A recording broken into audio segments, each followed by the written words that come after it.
जूठे से मुख की कड़ी को चाट कर गए तो गऊओं को बछड़ों को चराने लगे।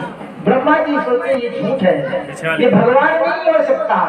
तो ब्रह्मा जी ब्रह्मलोक से आए कि देखो ये सच में भगवान है कि नहीं। तो ब्रह्मा जी ब्रह्मलोक से आए तो मेरे प्रभु के ग्वाल वाले बछड़ों को चुरा कर लेकर चले गए ब्रह्मलोक में। अब कन्हैया को खेल में भी दिए, जैसे शाम हुई देखे तो ग्वाल वाला बछड़े ही नहीं। ब्रह्मा जी ग्वाल वाले बछड़ों को चुरा कर लेकर चले गए। तो कन्हैया सोची आज ग्वाल वाला बछड़े मेरे कहाँ चले गए। तो भागवत जी ने लिखा है तमेव मोधनी दामन अनंत लीलया कुरु मूढ़ानाम कुबुद्धीनाम छंदुर्माचति विक्रमम्। ऐसी किसकी कुबुद्धि हो गई है जो मेरे ग्वाल वाल बछड़ों को चुरा लिया। कन्हैया पालथी मार कर बैठे अपने साधना योग में बैठे, देखे तो ब्रह्मा जी ग्वाल वाल बछड़े चुरा कर लेकर चले गए। कन्हैया जी बोले अच्छा, तो ब्रह्मा जी की इतनी बड़ी हिम्मत कि मेरे ग्वाल वाल बछड़े चुरा ले गए। पुनः अपनी योग माया से मेरे प्रभु ने उतने ही ग्वाल वाल बछड़े उसी ही स्वरूप के पुनः तैयार कर दिए। अब ब्रह्मा जी देखे तो वही ग्वाल वाल बछड़े ब्रह्मलोक में, वही ग्वाल वाल बछड़े वृंदावन। ब्रह्मा जी आश्चर्यचकित हो गए। यावत् सत्य कल्पा कपूर्यात् दिव्यतः। ब्रह्मा जी सोचिए वही ग्वाल वाल बछड़े ब्रह्मलोक में, वही ग्वाल वाल बछड़े वृंदावन में। आश्चर्यचकित हो गए। ब्रह्मा जी सोचे कहीं मैं स्वप्न तो नहीं देख रहा। ब्रह्मा जी ब्रह्मलोक से पुनः वृंदावन आए तो मेरे प्रभु जी वृंदावन से ब्रह्मलोक पहुंच गए और जाकर के ब्रह्मलोक में ब्रह्मा जी गद्दी में बैठे, द्वारपालों को बुला करके द्वारपालों से बोले सुनो, आजकल बहुरूपिया ब्रह्मा बहुत घूमते हैं। अगर मेरे अलावा कोई दूसरा ब्रह्मा आए और वो बताए कि मैं ब्रह्मा हूँ तो समझ जाना ये बहुरूपिया है, उसको अंदर एंट्री नहीं देना, मना कर देना। जाओ, एक सृष्टि में एक ही ब्रह्मा होता है, तुम दूसरे कहाँ से आ गए। अब ब्रह्मा जी वृंदावन से गए जब ब्रह्मलोक में, द्वारपालों ने रोक दिया, खबरदार आप कौन हैं। ब्रह्मा जी बोले भैया मैं ब्रह्मा हूँ, सृष्टि का रचयिता हूँ, विधाता हूँ। अरे आप सब आज भांग खा रखे हैं क्या, मुझे पहचानते नहीं। द्वारपाल बोले आप झूठ बोलते हैं, आप ही बताते थे कि एक सृष्टि में एक ही ब्रह्मा होता है, आप दूसरे कहां से आ गए। ब्रह्मा सोचे कैसी बात करते हैं, आप सब नशे में हैं क्या। द्वारपालों ने बोला आप यहाँ से हटते हैं कि ये धक्का मार कर भगाओ। ब्रह्मा जी समझ गए आज गड़बड़ हो गया। इस परीक्षा लेने के चक्कर में प्रभु के आज मेरी गद्दी भी चली गई। ब्रह्मा जी बोले क्या हुआ। बोले एक सृष्टि में एक ही ब्रह्मा होता है, वो अंदर बैठा है। ब्रह्मा जी बोले कौन है, मैं देख तो लूं। ब्रह्मा जी वहीं अपना आसन बिछा कर बैठे, अपनी साधना से देखे तो मेरे कन्हैया जी अंदर ब्रह्मा की गद्दी पर बैठे। ब्रह्मा जी सोचे अब मेरी गद्दी भी गई, अच्छा मैं परीक्षा लिया, इन ग्वाल वाले बछड़ों के पीछे मेरी गद्दी भी चली। द्वारपालों से बोले जाकर अपने ब्रह्मा से बोल दो कि कोई आया है केवल दर्शन करना चाहता है। द्वारपालों ने जाकर कन्हैया से बोला प्रभु एक कोई बहुरूपी ब्रह्मा आया है और वो बहुरूपिया ब्रह्मा कहता है मुझे अपने ब्रह्मा का दर्शन करना। प्रभु बोले जाओ उसको बुला लाओ। द्वारपालों ने आकर ब्रह्मा जी को बोला जाइए अंदर। ब्रह्मा जी गए, जाकर के 10 श्लोकों से मेरे प्रभु से क्षमा मांगते हैं। बोले प्रभु आप क्षमा कर दीजिए, मेरे से गलती हो गई। कन्हैया जी बोले ब्रह्मा जी आपको बड़ा अभिमान है, आपको मालूम नहीं, आप जैसे ब्रह्मा मैं रोज बनाता हूँ रोज बिगाड़ता हूँ, आप अपने को बड़ा ब्रह्मा मानते हैं, मैं ब्रह्मा का परबाबा लगता हूँ। ब्रह्मा जी बोले प्रभु गलती हो गई, अब मैं समझ गया, आप क्षमा कर दीजिए। तो 10 श्लोकों में सुंदर प्रार्थना करते हैं अहो ऐश्वर्य मत्तानाम मत्तानामीव मारिणाम आसंबंधा विरोक्षा कह सहेतानुसासिता। प्रभु मेरे से गलती हो गई, आप क्षमा कर दीजिए। ब्रह्मा जी को सुंदर क्षमा करते हुए प्रभु बोले जाओ, आपको अगर ऐसा करना था तो आप पहले बताते। ब्रह्मा जी बोले प्रभु अब नहीं करूंगा। दरबार में बंसी वाले के दुख दर्द मिटाए जाते हैं और दुनिया के सताए लोग यहाँ सीने से लगाए जाते हैं। मेरे प्रभु ब्रह्मा जी से बोले, ब्रह्मा जी अगर कोई कितना भी गलती कर दे, लेकिन अगर मेरे से क्षमा मांग लेता है मैं उसको क्षमा कर देता हूँ। मानुष हो तो वही रस खाने, बसा ब्रज गोकुल के गाँव बारन, जो पशु हो तो कहाँ बस मेरो, चरणित नंद की धेनु माझारम, चरणित नंद की धेनु माझारम। सुंदर मेरे गोविंद जी ग्वाल बाल बछड़ों के साथ में गौओं को चराते हैं। अनन्या ममता विष्णु प्रमत मेमा संगता, भाव सएव चंद्रात्मा बुधई प्रेमा निगद्यते। मेरे गोविंद जी सुंदर आज ग्वाल बालों के साथ में खेल खेलते हैं। उस खेल में आकर के एक धेनुकासुर राक्षस का उद्धार करते हैं। बलराम जी आए पीछे से और गायों को बिल्कुल एकदम बीच में। देखिए ये इतना सुंदर कौन है, देखिए तो धेनुकासुर नाम का राक्षस था, उसका भी मेरे गोविंद उद्धार कर दिए। बोले गोविंद नारायण भगवान की।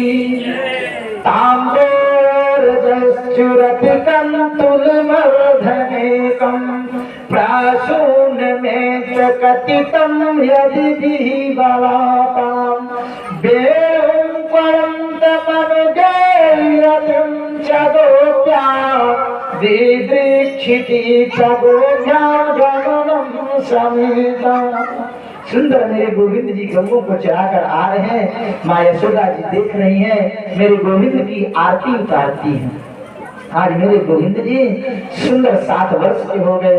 विलोक तुषितां कृष्णां कृष्ण कृष्णा हिनारिभो, कस्सा विशुद्ध मत विच्छन सर्पम माधु महादहा।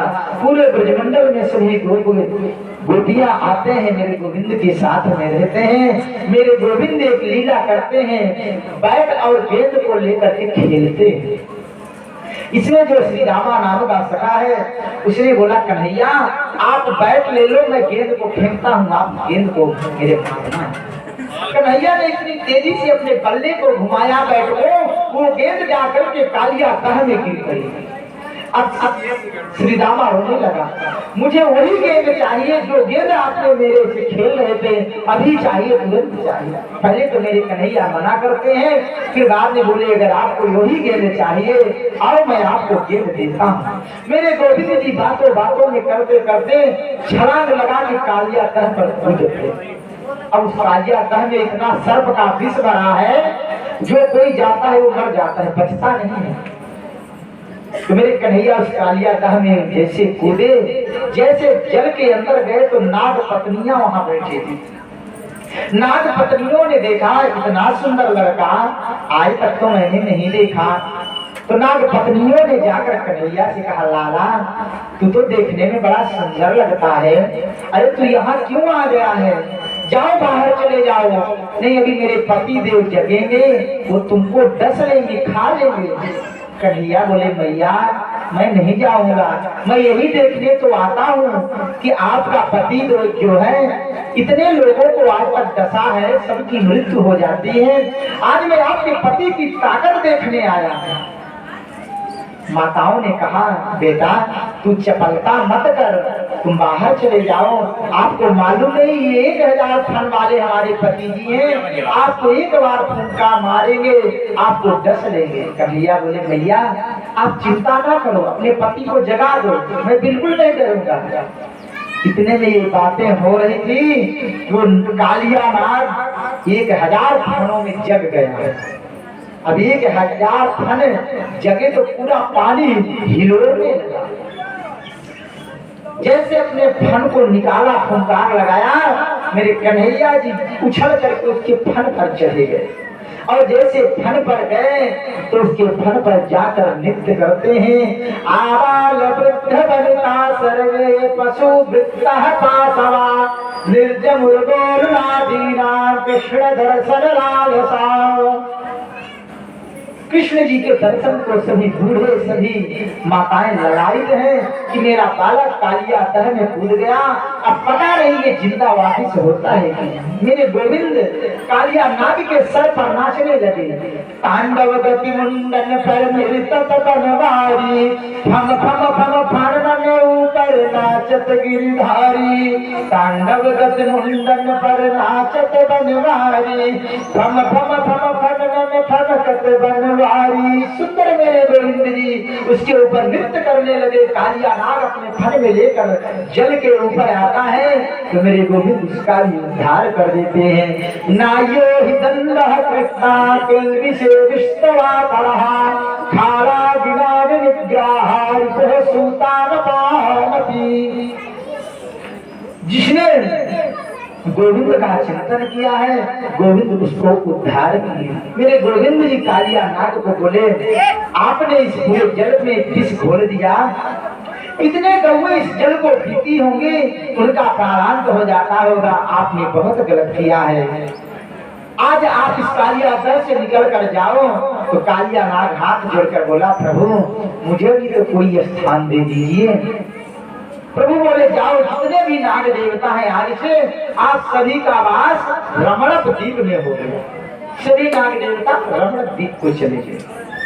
सुंदर उस जल को पुनः मेरे गोविंद शुद्ध किए। भवान ही कारण तत्र सर्वज्ञो जगदीश्वरः, अनुग्रहं निग्रहं वामन्य से तद विधेहिनः। मेरे प्रभु जी सुंदर यमुना के किनारे रहते हैं।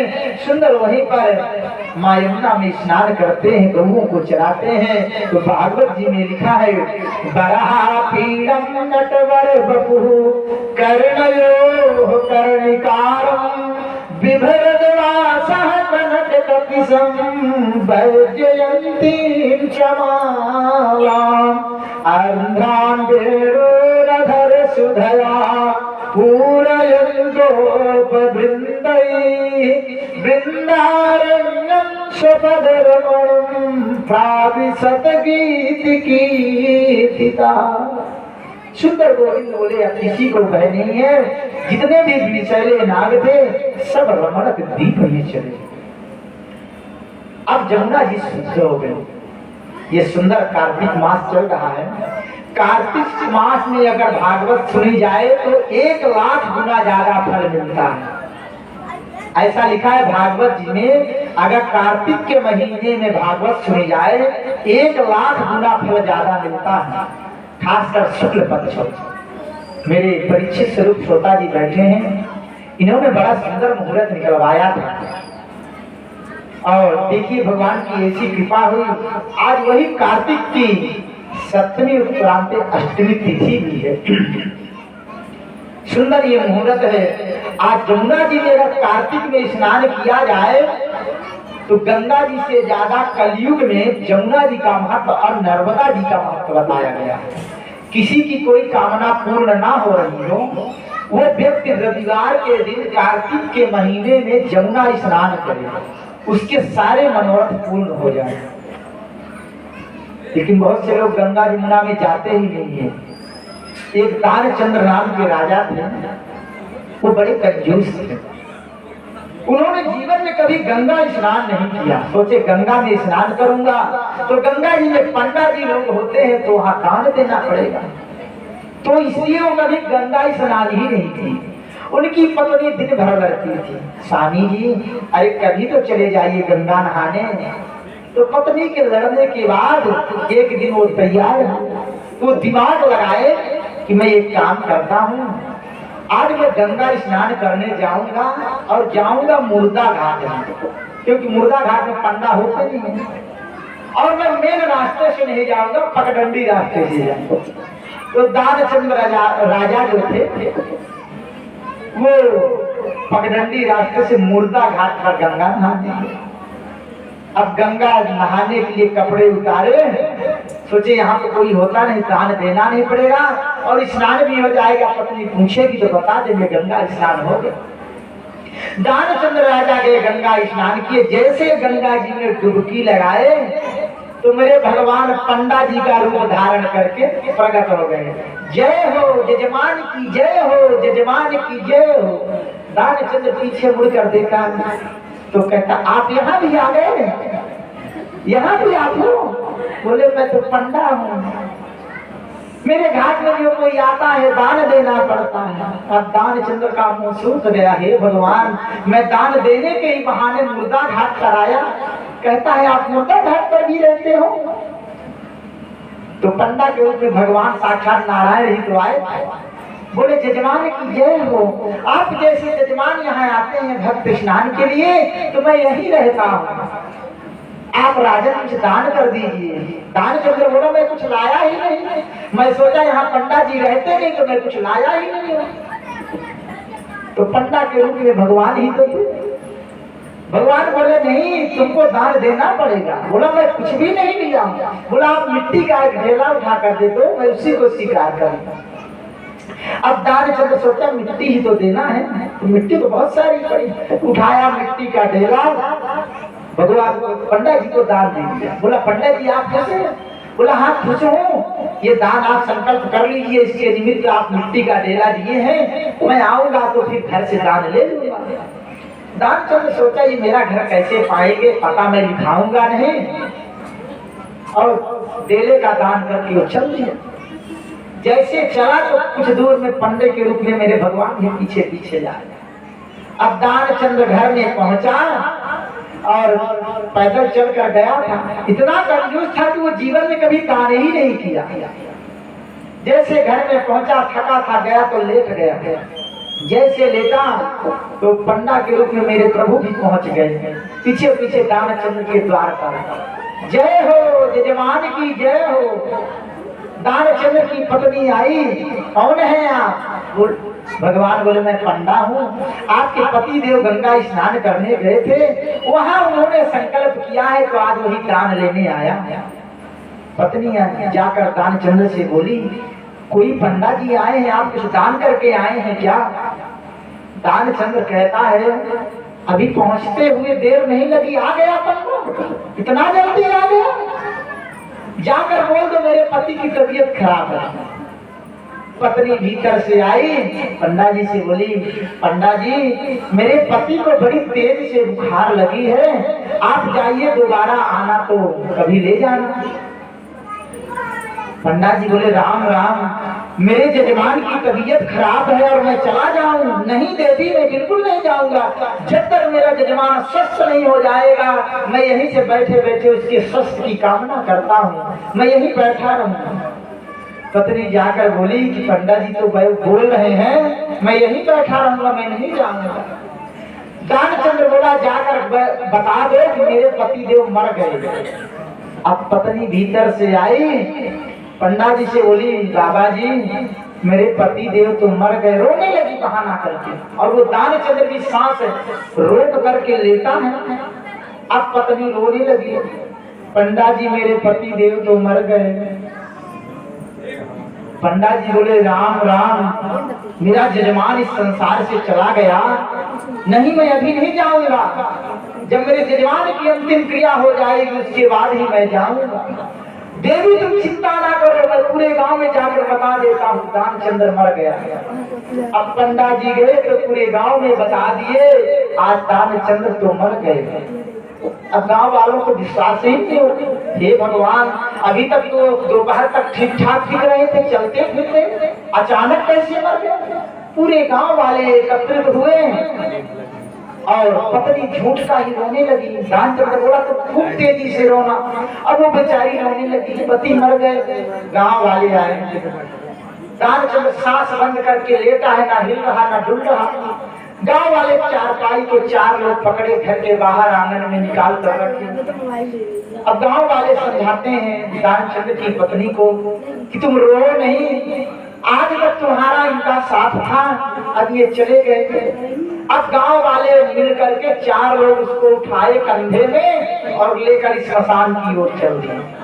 अब दानचंद्र की पत्नी रोती नहीं ये मरे नहीं है, ये तो ढोंग किए हैं, नहीं मरे नहीं है। गांव के लोग समझाए नहीं ये तो तुम्हारा माया है, वो तो अब चले गए। पंडा जी भी समझा रहे हैं बेटी ये तो तुम्हारी मोह माया है। अब वो तो गए इस संसार से, चले गए। अब वो बेचारी सही सही रो रही है कि जिंदा मेरे पति को जला देंगे। अब वो बेचारी रोती, नहीं मरे नहीं है, ये जीवित है। बार बार गांव वाले समझाते नहीं, ये तो गए सफेद चादर उड़ा करके, और वो भी कुछ बोल नहीं रहा, कुछ डोल नहीं रहा। गांव वालों ने उसका सुंदर स्मशान घर बनाया, उस घर में उसको लिटा दिए, फिर भी वो नहीं बोल रहा, ना डोल रहा, ना सांसें चल रहा। सोचिए, दान देने के लिए इतने इतने कंजूस लोग हैं। अब दान चंद्र जी को गांव वालों ने जैसे आग जलाई कि अब आग लगा दी। तो पंडा जी सोचे, हे भगवान, इसको तो जिंदा में सब जला देंगे, ये अभी भी नहीं डोल रहा। पंडा जी बोले, भैया रुक जाओ, मेरा जजमान है, ये एक जन्म के लिए अब चला गया, मैं इसके कान में कम से कम लाख के बाद कुछ मंत्र तो बोल दूं। पंडा जी गए, चद्दर को उठाए, चद्दर उठाकर कान में पंडा के बोले, अरे मैं भगवान हूँ, तुम आंखें तो खोलो, तुमको जिंदा सब जला देंगे गाँव वाले। सोचा भगवान, तो दान चंद्र मुंह खोलता है, जैसे आंखें खोला, देखा तो वही पंडा जी, पुनः आंखें बंद कर लिया। अरे ये तो झूठ बोल रहे हैं, ये तो पंडा है। पुनः दानचंद्र जी को पंडा जी बोले, तुम दान मत देना भैया, तुम उठकर बैठ जाओ, मैं दान नहीं लूंगा, हाथ जोड़ता हूँ, अभी तुमको जिंदा जला देंगे सर। तो धीरे से दानचंद्र कहते, सच में आप दान नहीं लेंगे? पंडा जी बोले, भैया नहीं लूंगा, आपको वचन दे रहा हूँ। वो तुरंत उठकर बैठ गया। देखिए, क्यों लोग मेरा कहने का मतलब है, कभी दान नहीं किए हैं, वो गंगा जी भी स्नान नहीं करते हैं कि गंगा जी जाऊंगा तो दान देना पड़ता। तो मेरा कहने का भाव है, भगवान ही कारणम तत्र सर्वज्ञो जगदीश्वरा अनुग्रहम निग्रहम वा मन से तद्धिदेहि। भगवान कहते हैं, आप ऐसी चिंता ना करिए, आपको जितने लायक भगवान ने बनाया है, आप उसी उसमें भगवान के पास जाइए। हेमंत अपने मासी नंद ब्रज कुमारिका जेहुर वहिष्यम भुंजानाम कात्यायनाम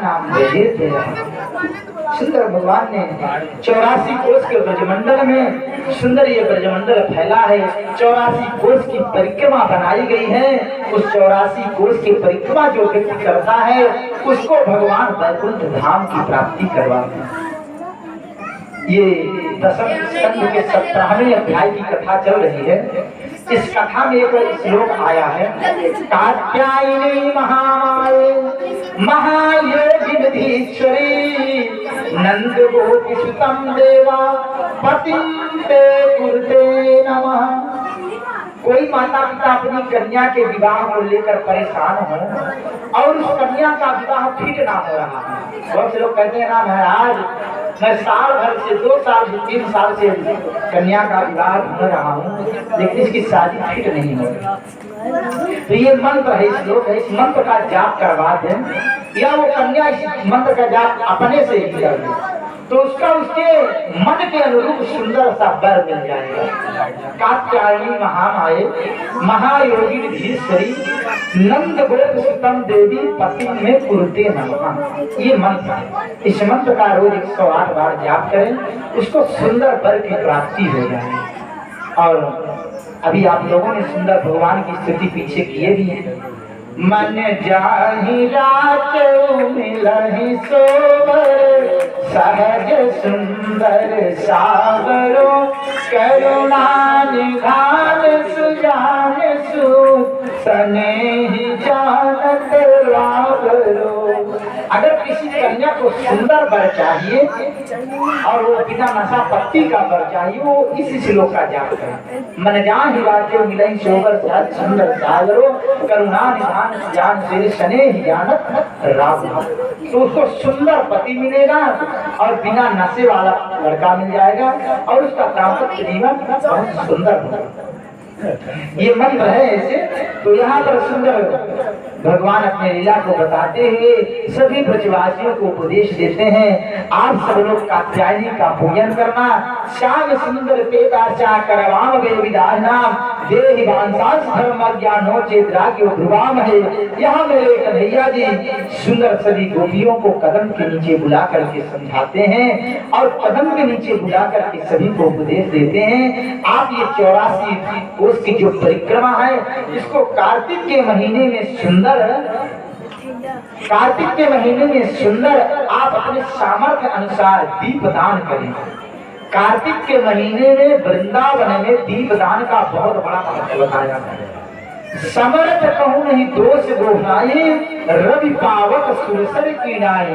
भगवान कहते हैं आप गोपियों कभी भी जब भी आप सरोवर में स्नान करती हो निर्वस्त्र होकर के स्नान मत किया करो।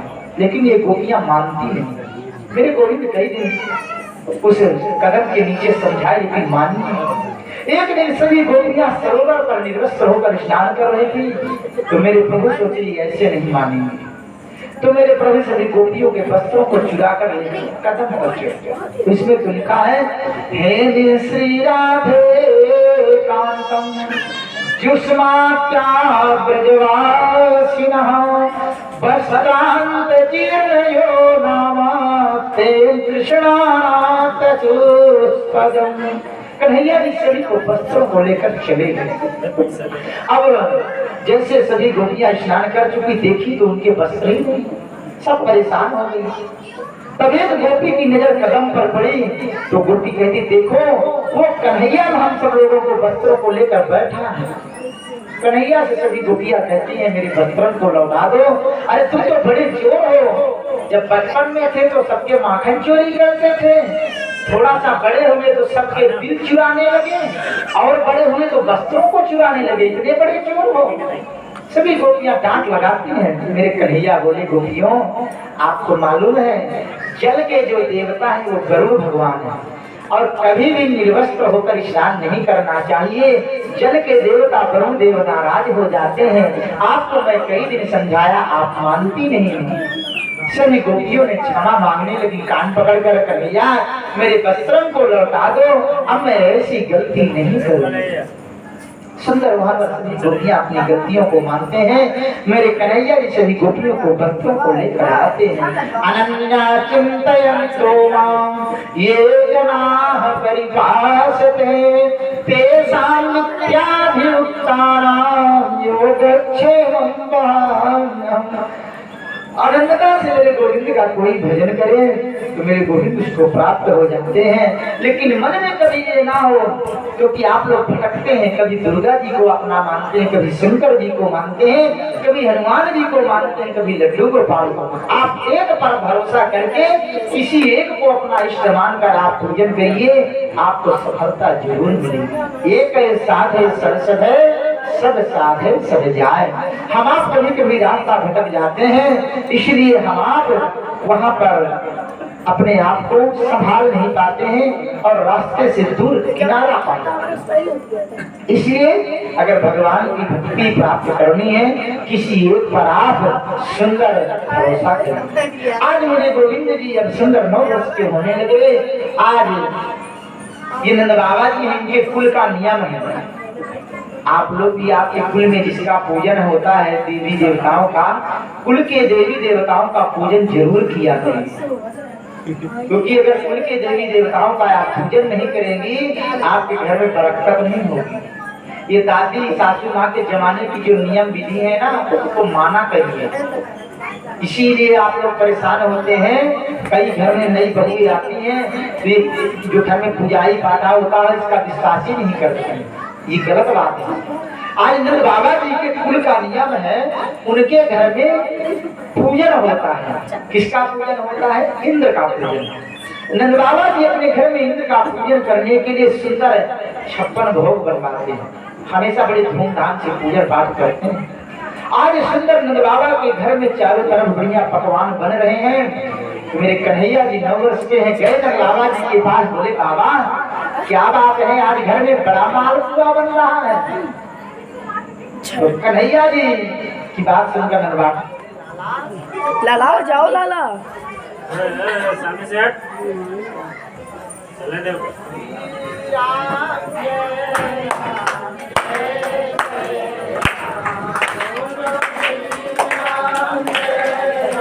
एक घंटे का तो अपने लड़का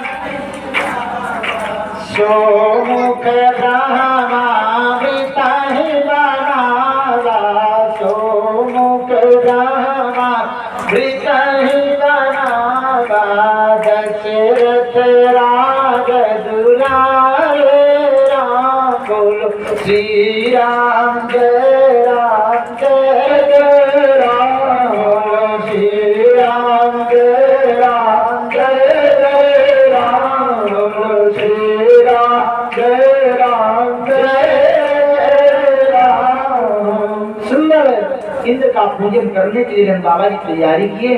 कन्हैया जी बोले बाबा एक काम करो, आप इंद्र का इतने दिन से पूजन करते हैं, इसके पूजन से आपको क्या लाभ मिलता है? तो नंद बाबा जी कहते हैं परजन्यो भगवान इंद्रो मेघस्तामूर्तयः ते भी भरजन्ति भूतानां प्रीणनं जीवनैः। अरे लाला ऐसा मत कहो, इंद्र हमारे देवता हैं, हम इंद्र का पूजन करते हैं तो इंद्र खुश होकर के बारिश करवाते हैं, जब बारिश होती है तो सुंदर खेती होती है। कन्हैया बोले अच्छा, कर्मणा जायतो जन्तुः कर्मणैव बलीयते, सुखम दुःखम भयं क्षेमं कर्मणैवाभिपद्यते। कन्हैया बोले बाबा जीव को कर्म के अनुसार फल मिलता है, आप कर्म करेंगे तो कोई जरूरी नहीं कि इंद्र खुश होगा तो बारिश होगी, आप कर्म करिए तो बारिश तो ऐसे नहीं होगी, जल के देवता वरुण देवता हो प्रसन्न होंगे। फिर भी मना करते हैं नंद बाबा जी, लेकिन कन्हैया मानते नहीं है, बोलते हैं बाबा एक काम करो, आप हमेशा इंद्र का पूजन करते हो, एक बार आप मेरे गिरिराज का पूजन कर कर देखिए, मेरा गिरिराज स्वतः आएगा, भोग लगाएगा, प्रसाद को पाएगा। नंद बाबा बोले लाला ऐसा मत बोलो, इंद्र मेरा नाराज हो जाएंगे तो मेरा पूरा काम बिगाड़ देंगे। कन्हैया नहीं माने। तो नंद बाबा जी बोले लाला एक काम कर, 3 शर्त तू मेरी मान जा, मैं तेरे गिरिराज का पूजन गोवर्धन का कर दूंगा। बोले कौन सी शर्त? तो नंद बाबा जी 3 शर्त मनवाते हैं। कौन कौन सी? पहली शर्त बोलते हैं कि हम तुम्हारे गिरिराज का पूजन तो करेंगे, लेकिन मेरे यहाँ जो भी टूटा फूटा सूखा भोजन होगा उसको तुम्हारा गिरिराज स्वीकार करो। कन्हैया जी बोले ठीक है बाबा डन। दूसरी शर्त मनवाते हैं कि हमारे यहाँ जो भोजन होगा 56 भोग बनेगा वो आपका गिरिराज स्वतः आएगा, स्वतः प्रसाद पाए। भगवान बोले ठीक है। तीसरी बात यह है कि अगर इंद्र नाराज हो जाए तो उससे मेरी रक्षा करने के लिए तुम्हारे गिरिराज को मेरी रक्षा करनी पड़ेगी। कन्हैया बोले ठीक है करो। अब सुंदर गिरिराज की पूजा कर रहे हैं। आप हम सब के सामने अभी गोवर्धन भगवान की सुंदर मूर्ति आ रही है, सुंदर गिरिराज जी बने हुए हैं। हम आप भी गिरिराज जी का दर्शन करेंगे, पूजन करेंगे और सब लोग गिरिराज जी से ये प्रार्थना करेंगे कि प्रभु हमारे भी घर में हमेशा भंडार भरा रहे। ये भंडार के देवता हैं, किसी के यहाँ कोई कमी हो आज मांग लेना। आज प्रभु से जो आप लोग मांगेंगे प्रभु आपकी कामनाओं को जरूर पूर्ण करेंगे। सुंदर गिरिराज जी की झांकी आ रही है, हम लोग देख रहे हैं। और वृंदावन में या अपने घर में आप कहीं भी देखिए भोग लगाने की एक विधि होती है। कैसी विधि? आप लोग भी अपने घर में जब भगवान का भोग लगाते हैं केवल तुलसी दल डाल देने से और जल घुमाने से ही भगवान भोग नहीं प्राप्त करते।